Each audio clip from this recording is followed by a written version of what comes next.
जिस बात के कयास लगाए जा रहे थे वही इस बार के लोकसभा चुनाव में देखने को मिलेगा।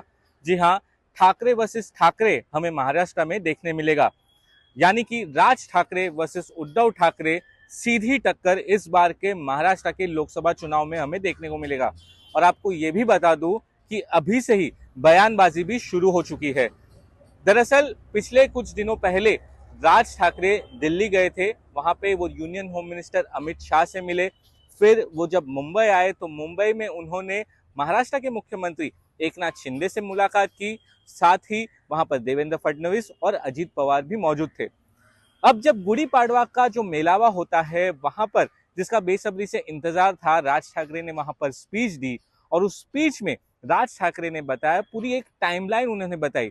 उनका ये कहना था कि पिछले एक साल से महाराष्ट्र के मुख्यमंत्री एकनाथ शिंदे उनको अप्रोच कर रहे थे कि वो उनके साथ शामिल हो जाए। इसके बाद उनको देवेंद्र फडणवीस ने भी कॉल किया और वो उनके साथ आने के लिए उनको बात कर रहे थे।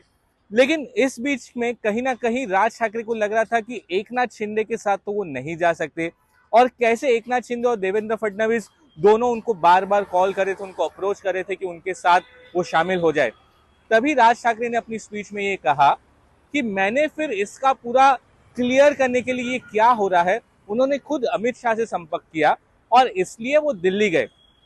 अब इसी बीच पूरा डिटेल ब्यौरा राज ठाकरे ने नहीं दिया, लेकिन उन्होंने एक बात ऐसी कही कि उनको ये जो उनका पार्टी का सिंबल है इंजन, रेलवे की जो इंजन है, वो उन्होंने बहुत मेहनत से कमाया है। उनकी पार्टी को 18 साल हुए हैं और 18 साल में उन्होंने इस इंजन और अपने पार्टी को कमाया है, और इसी के चलते वो इस पार्टी के इंजन को कॉम्प्रोमाइज नहीं करना चाहते थे।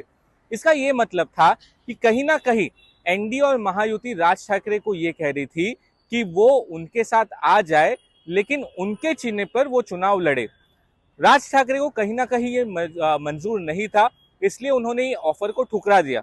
लेकिन जब उन्होंने स्पीच को एंड किया तो उन्होंने एक बात कही कि सिर्फ और सिर्फ प्राइम मिनिस्टर नरेंद्र मोदी के लिए वो महायुति और एनडीए को सपोर्ट करने वाले हैं। उन्होंने साफ कहा कि मुझे कोई लोकसभा सीट नहीं चाहिए, ना मुझे राज्यसभा चाहिए, ना मुझे कोई एमएलसी चाहिए। मैं सिर्फ और सिर्फ बिन शर्त unconditional support prime minister Narendra Modi को सपोर्ट करने वाला हूं ये लोकसभा चुनाव के लिए। अब इस स्पीच में अगर जो देखे तो वहां से ही ठाकरे वर्सेस ठाकरे शुरू हो जाता है। राज ठाकरे ने उद्धव ठाकरे और संजय राउत का नाम लेके कहा कि ये जो लोग हैं वो सत्ता के भूखे हैं। उन्होंने ऐसा कहा कि उनको सीएम पोस्ट चाहिए था, इसलिए वो बीजेपी से अलग हुए। अगर पहले ही इनसे इतनी दिक्कत थी तो वो उनका साथ छोड़ के मेरे साथ आ जाते।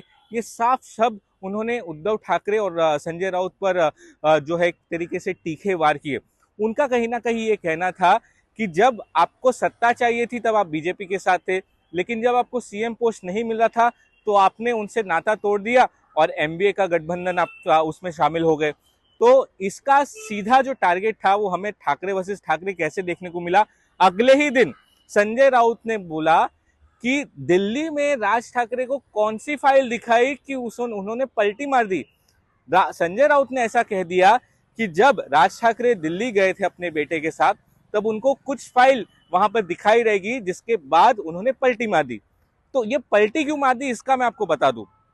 दरअसल जब 2019 के चुनाव हुए थे तब राज ठाकरे ने कांग्रेस और एनसीपी के समर्थन में पूरा कैंपेन किया था। बड़ी बड़ी सभाएं लेते थे। बहुत ही फेमस एक सभा है जहां पर वो हमेशा बोलते थे लाओ रे तो वीडियो। यानी कि वो क्या करते थे, ये जो लाओ रे तो वीडियो बहुत ही ज्यादा सोशल मीडिया पे वायरल अभी भी हो रहा है।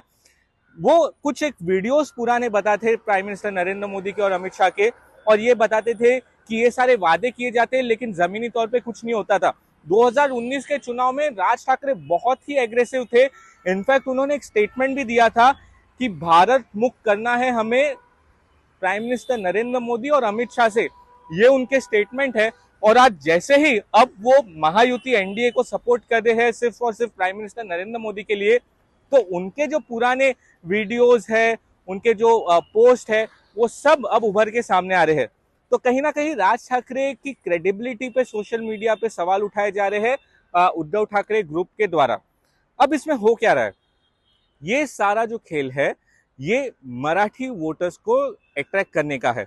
अब कौन ज्यादा मराठी वोटर्स को टारगेट कर सकता है, तो ये हमें सीधा देखने को मिलेगा Uddhav Thackeray versus Raj Thackeray. Ground reality की अगर जो बात करें तो उद्धव ठाकरे के पास एमएलएज है, एमपीज है, उनका जो ग्राउंड का कैडर है वो काफी अच्छा है। और जब से शिवसेना टूटी है तो उद्धव ठाकरे के लिए जो मराठी मानुस का जो सेंटिमेंट्स है वो काफी ज्यादा हाई है। राज ठाकरे की बात करें तो वो ज्यादा एक्टिव नहीं रहते, उनकी स्पीचेस बहुत अच्छी रहती है, लेकिन अगर ग्राउंड कैडर्स की बात करें तो उनके पास कोई एमपी नहीं है, एक एमएलए उनका कल्याण से है, बाकी उतना ग्राउंड सपोर्ट खास तौर पे अगर मैं मुंबई के बाहर या नासिक और कोंकण के बाहर की बात करूं तो वहां पर उतना ग्राउंड रिपोर्ट नहीं है। स्पीचेस अच्छी करते हैं, कैंपेनिंग अच्छी कर सकते हैं। बहुत इंटरेस्टिंग होगा जब उद्धव ठाकरे, संजय राउत ये सारे राज ठाकरे पे प्रहार करेंगे और तीखे वार राज ठाकरे की तरफ से उनकी सभाओं में आएंगे। तो बहुत इंटरेस्टिंग होगा इस चुनाव में ठाकरे वर्सेस ठाकरे देखने का, और पब्लिक किसको सपोर्ट करती है ये देखना सबसे अहम होगा। कैमरा पर्सन साई प्रसाद पाटिल के साथ सौरभ वक्तानिया, मुंबई, आज तक।